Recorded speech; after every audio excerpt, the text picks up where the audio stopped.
my channel. Those who are new, welcome. Thanks for joining the Goldie squad. Guys, please remember to subscribe. Please subscribe.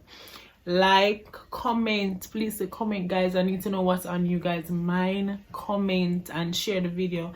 And also tell a friend to tell a friend. Yeah. So guys, in this video I'll be doing a story time on what really happened with my daughter, how I lost my daughter. So I'm going to start off by saying,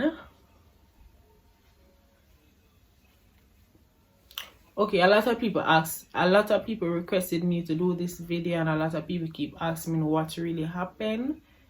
So here goes.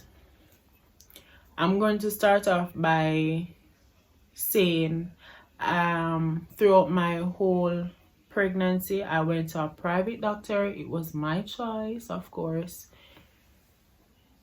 So my first appointment seeing my doctor, she told me that I can either continue going to her, and then whenever it's time for me to have the baby, she refer me to a hospital of my choice, or I could find the hospital from now and go there for my checkups and everything until I have the baby.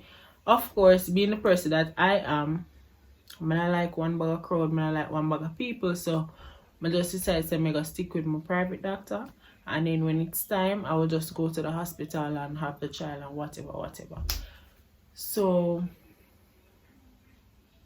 July 27, 2017, I went in to do a regular checkup at my doctor's office, and while doing the checkup she asked me if I was drinking a lot of water recently, and I told her yes, because I feel dehydrated and whatever.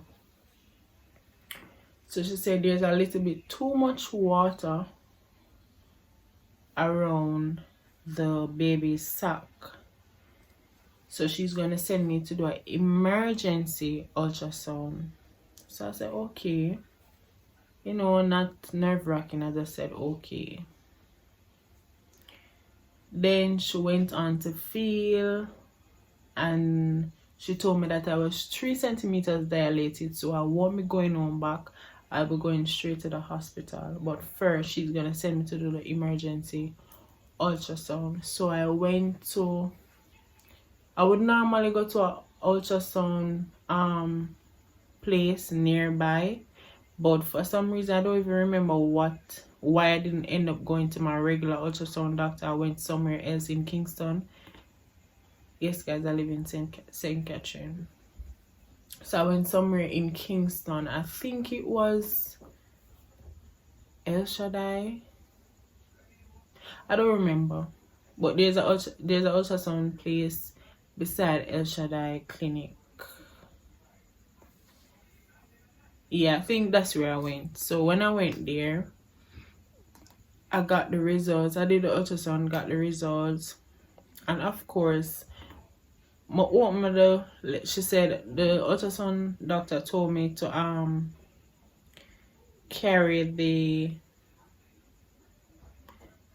letter to my doctor, my personal doctor, and they will explain everything what's happening in the ultrasound. But of course, being the person that I am, I'm gonna open the letter because it's mine and I paid for it. I paid for that shit.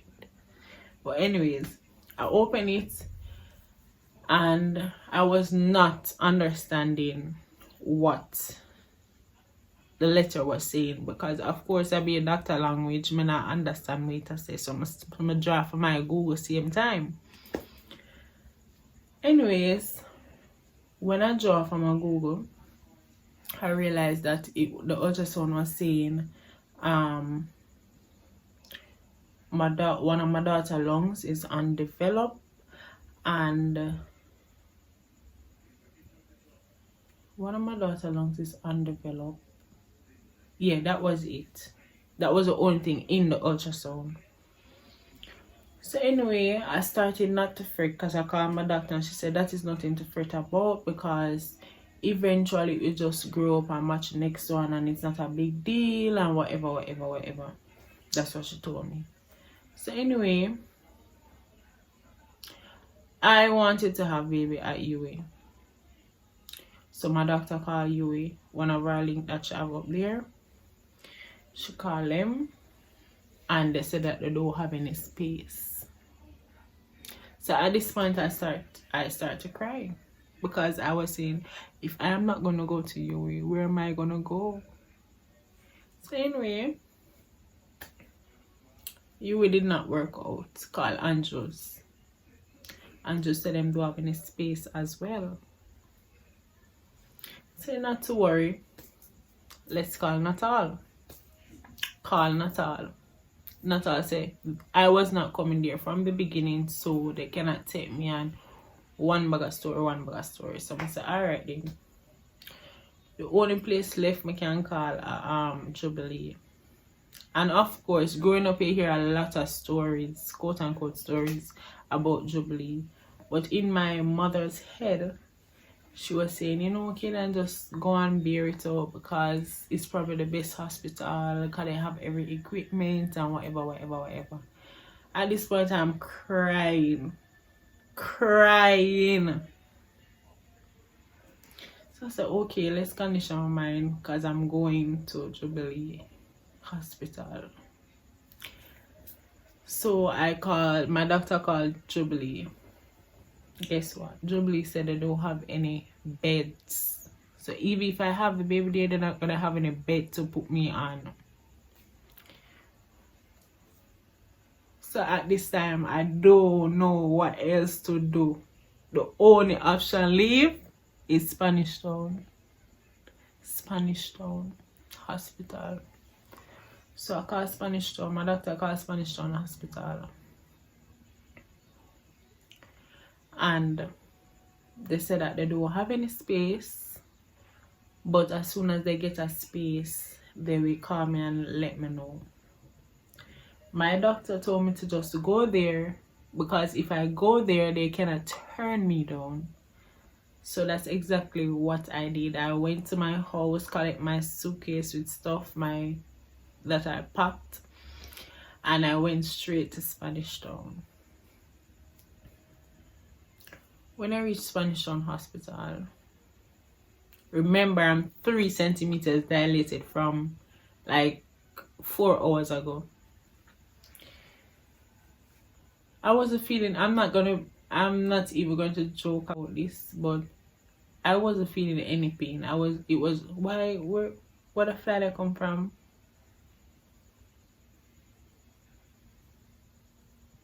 Guys, don't pay the flight no mind. I don't know how it reached in here. But anyways. So, reach Spanish Town now. Bear in mind, as I said before, I was 3 centimeters dilated like 4 hours ago. I wasn't feeling any pain. I wasn't feeling no pain, no discomfort, no nothing, just regular. I finally finished signing up all documents and I went on the ward now. So I went on the ward. So I finished signing up the documents and I went on the ward for them to actually check me and for them to give me a bed and, you know, prepare me to have my child. So I was there waiting, like probably 4 mothers was there before me, like in a line, and I was there waiting. And I was the only one there that was not making a sound. Like I am not feeling any pain, I'm not feeling any way. You know, I'm just there, sitting, waiting for my baby to be here. So finally get through now. This is me in the doctor's office. And they were there talking to me and explaining everything to me. They said, alright, Oh, and I knew that I had a C-section, and I knew I was gonna have a C-section from when I was about 5 months, because my baby was very big. I couldn't stop eating. As soon as I reached 4 months, I could not stop eating. I could not control myself. Everything must say more want it. And if somebody have food in them and more want it. That was how greedy I was. So from I was 5 months, I knew, my doctor told me that I would have to do a C-section because some personal stuff, and also because my baby is big. So now, go back to seeing the doctor now. When I went back, now I'm in the doctor's office. Doctor checked me on everything. Then they said, okay, they're gonna prepare me for my C-section and whatever. So again, they put me into this room along with 2 pediatricians, and about 5 nurse, and about 10 doctor, literally 10 doctors. Like, I was just there sitting. They came with a paper as well, basically signing my life away. If anything happened, you know, they don't take responsibility and blah blah blah, and there's a 50-50 chance I'm gonna live or the baby gonna die, or the baby gonna live and I'm gonna die. Yeah, da. So basically, they were all explaining everything, like the whole C-section process, which way I prefer. They actually gave me choices to choose from if I wanted to numb from my waist downwards and be awake, or I want to go and sleep. Bear in mind, my mother had 2 C-sections and she told me she went to sleep. And her second C-section, when they put her to sleep, she didn't really went to sleep. She was wide awake through the whole C-section process. So at this time, I already knew that I only wanted to numb from my waist to go down. I don't want to go and sleep. Worse, they have to push a tube through your nose or through your throat, come back to your nose, something like that. I didn't want that. I did not want that. So I prefer to numb from my waist downwards and be awake.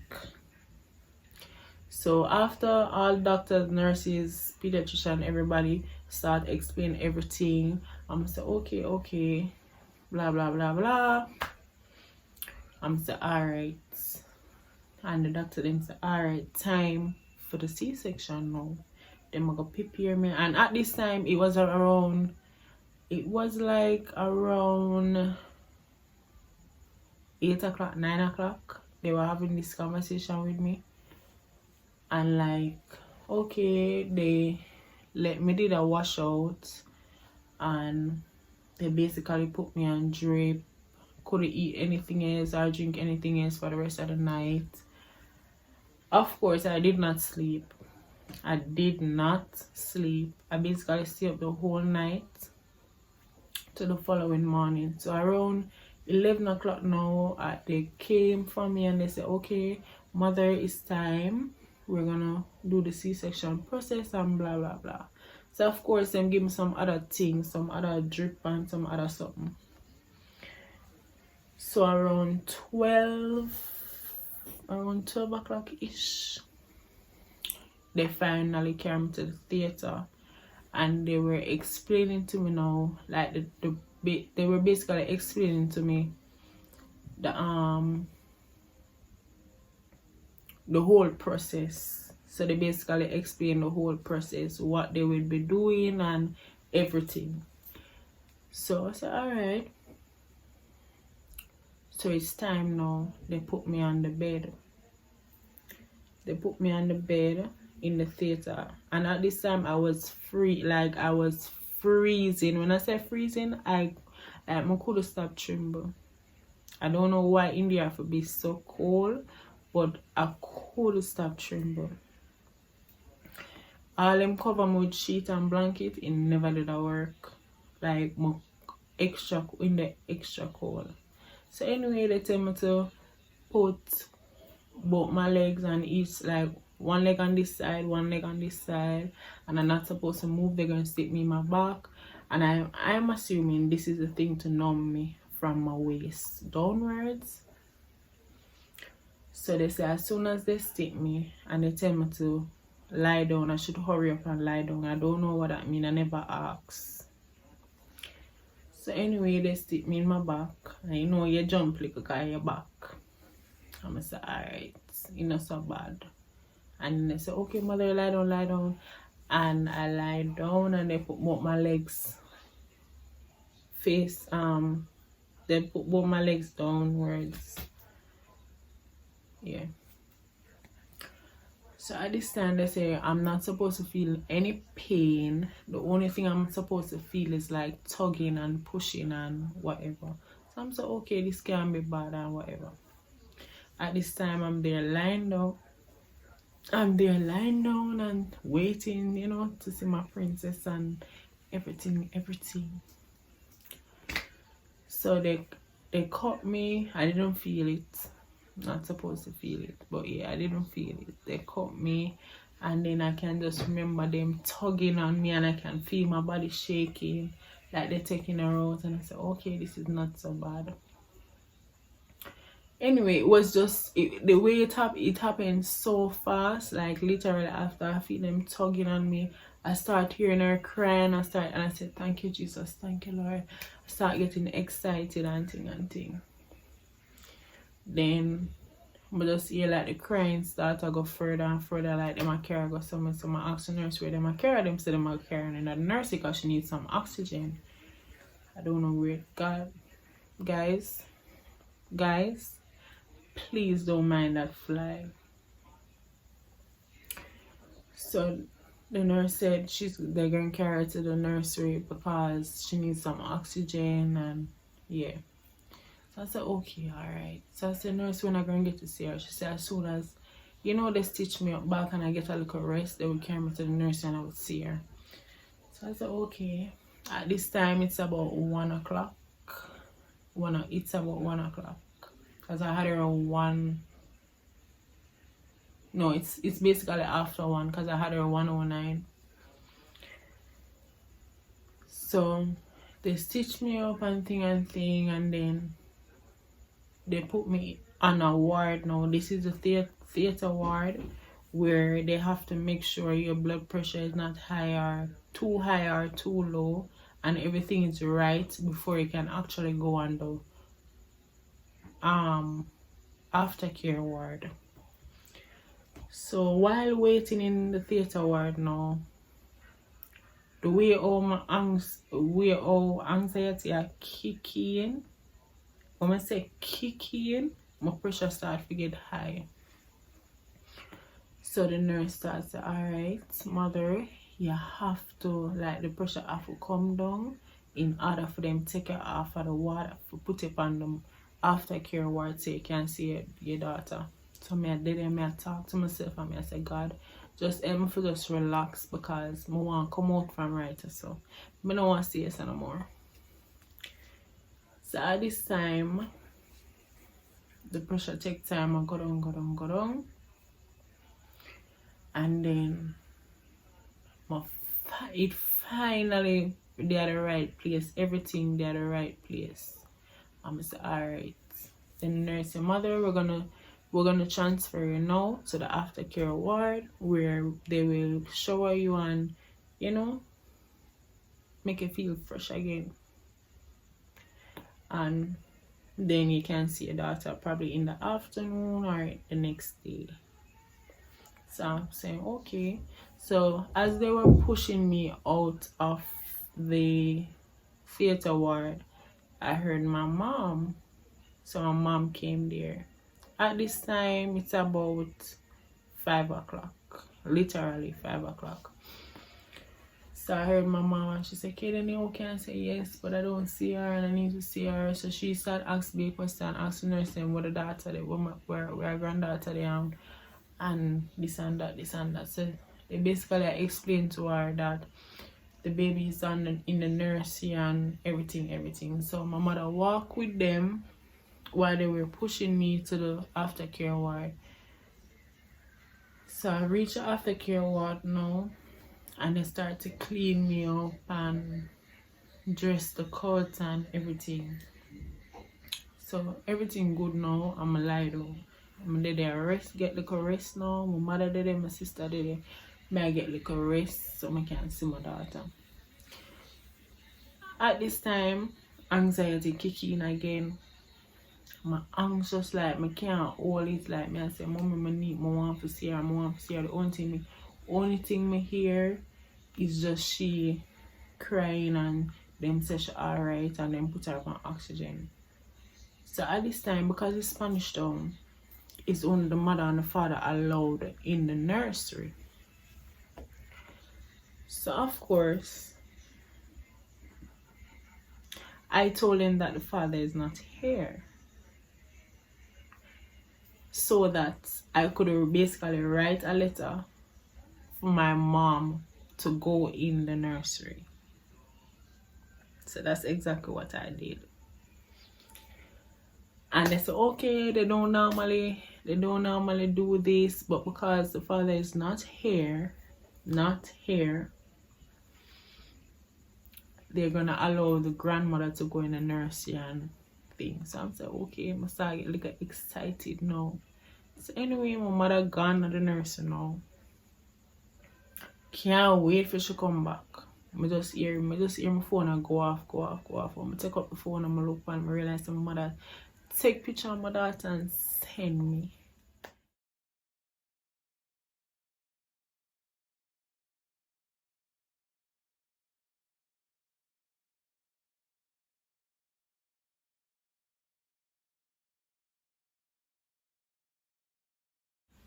I was so excited. It's like my body just got ease, like I feel much better. So anyway, my mother come back now and say, Katie, I can't stay, them not allow me to stay. So I have to go home and the baby is okay, she's doing great, she's breathing on her own. So they took her off the oxygen. As soon as my mother went down there, she started to breathe on her own. I don't know how, but she started to breathe on her own, and that's when they took her off the oxygen. Basically, they took her off because they were saying that other babies are there that need the oxygen more than she, and because she's breathing on her own, they had to take her off. So at this time, I'm there. The night, as the hours goes by, night kind of finish up. I mean, I said, all right. I must feel more energized now. I can see my daughter in the morning and thing. So anyway, of course, I cannot sleep, so I didn't went to bed. Around 6 o'clock, I hear my name on the intercom, but they saying my last name wrong, and I'm like, nobody can be here that have similar last name and have the same first name. So I'm saying it must be me. So I began to raise my hand and I said, nurse, I think they're calling me on the intercom to go down to the nursery. So she said, yes, it's you, but they still carry me to the nursery. They have to clean me up and bathe me first before they carry me to the nursery. So I'm like, okay, I'm just being nice. I don't want to treat me bad. So I'm saying, okay, I'm just gonna listen to what you have to say and follow your instructions. So around 6:40 now, my name started calling on the intercom again, and I'm like, what the hell is going on? Why these people not taking me serious? I need to go to the nursery. And then I said, nurse, I really need to go to the nurse. My name is calling, I need to come again. So at this time, she began to clean me up and freshen me up. And so I'm getting excited and I'm saying, okay, I'm finally going to the nursery. Around 7 o'clock now, the head nurse came up. She was coming from the nursery and she said, why the hell is Miss Henny still here? She's supposed to be in the nursery from after 6. Why is she still here? So I'm like, what the hell is going on? Can somebody explain to me what's going on? I am the mother. I need to know what's going on. Can you guys explain to me what the hell is going on? Anyway, the head nurse is like, please stop what you're doing. Carry her, put her in the wheelchair right now and carry her to the nursery right now. I'm okay. I'm like, okay, yes, head nurse. Talk to them. Tell them I need to go to the nursery. So at this time, they push me to the nursery and they carry me into this room. As soon as they carry me in the room, I started to just break down because I'm like, why the hell they carry me into this room? And that's the direction to the babies. So they carry me in the room along with 2 other doctors. One is a pediatrician, which was the baby's doctor, and the next one was, I guess, a regular doctor. I don't know. So they said, mother, they started this is the nurse exact words. Mother, so I said, can you speak, because I am getting very anxious right now. I need to hear what's going on. So she basically said, mother, the baby had 3 seizures and she had one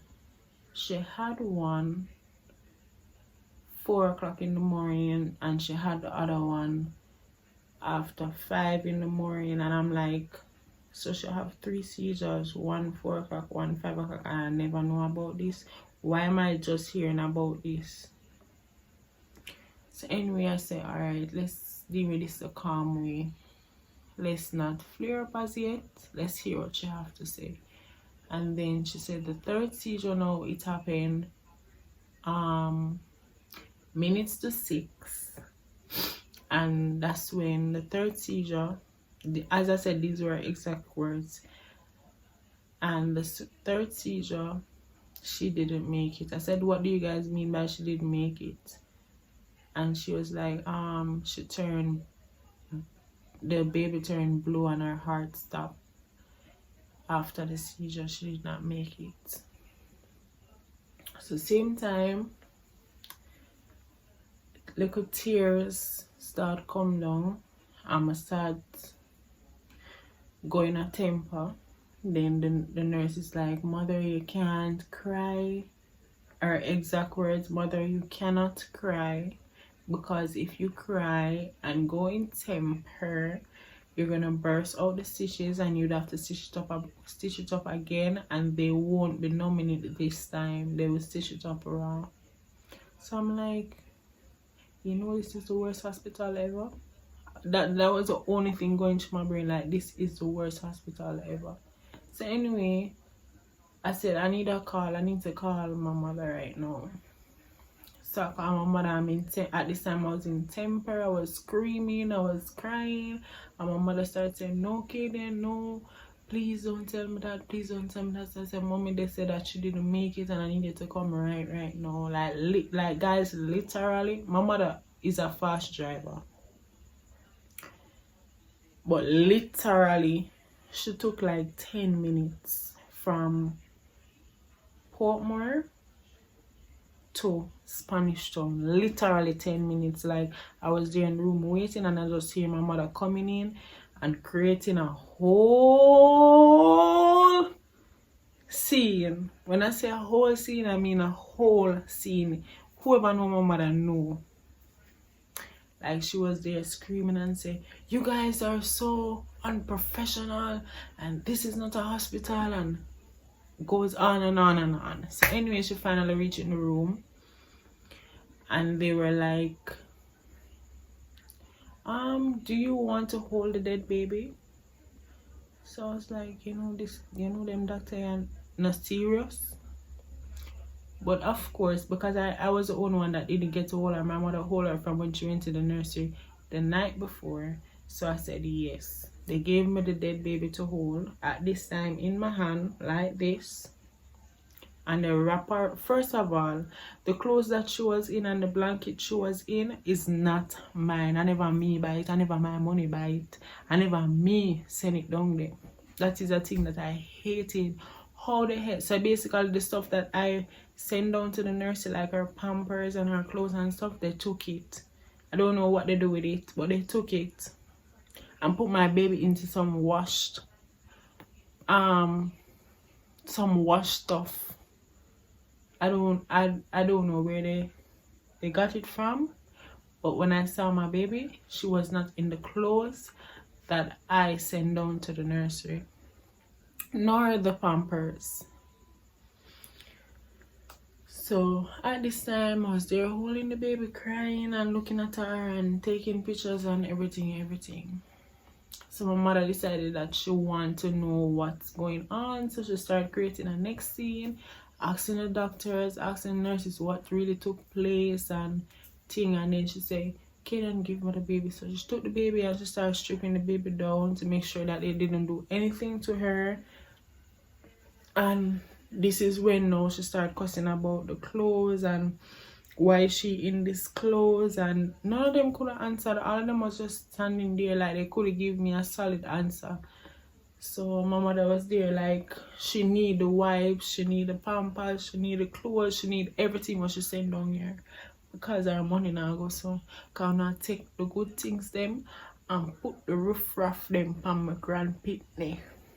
So that's exactly how my mother was behaving. So they strip her down or whatever. My mother strip her down and start searching her. Then this man come out of nowhere. I have 10 minutes with my baby because he needs to wrap her up and carry her to the funeral home.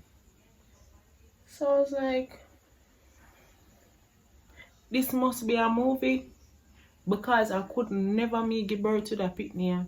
I'm not gonna tell the pitney dead and then not gonna tell me say me have 10 minutes with the pitney, me need to wrap it up. So of course I was just crying there, crying. I don't know what else to do. I called her dad. I told her dad. He was crying and da. So at this time, you know, they literally just gave me 10 more, like literally they gave me 10 minutes. I'm not even joking, and I'm gonna kill that fucking fly that keep flying all over the place in my video. But yeah, at this time they basically took the baby. They took the baby from me. And they're gonna say that I have to spend a couple more days in the hospital. I said I'm not sleeping here next night. I'm not sleeping here next night. So any test one want to run, you don't need to run it right now for me, because I'm not sleep here next night. It makes no sense sleeping here next night and I don't have my child. So anyways, they were there and they were running tests. Night come, my mother still not leave. Night come, next day, it end up in 3 days being at the hospital. And my mother never leave us. My mother did not leave. My mother did not leave. She was there with me every step of the way. I love you, mommy, no matter what. I love you. So the third day now, they came to me and they say, Miss Henny, this is finally your day. You can get to leave. All your tests came back and they're great, and sorry about your loss and whatever. And that was it. 3 days after having my child, I finally came out of the hospital and went home. If you guys want a part 2 or part 3 on my postpartum, then you guys can let me know. Like basically going through lawyers, police and etc. to find out what really happened with the hospital and my baby and me and everything, then you guys can comment down below and let me know. Thank you so much for watching, guys. I really appreciate it. Please leave a comment down below. Remember to subscribe. Remember to like, guys. Please like and subscribe, please, guys. Get me to 250 subscribers. And tell a friend to tell a friend, guys. Please, I love you guys. Thank you for always supporting me. Bye, Goldie. Golden, golden, golden girl, golden, all not a boring.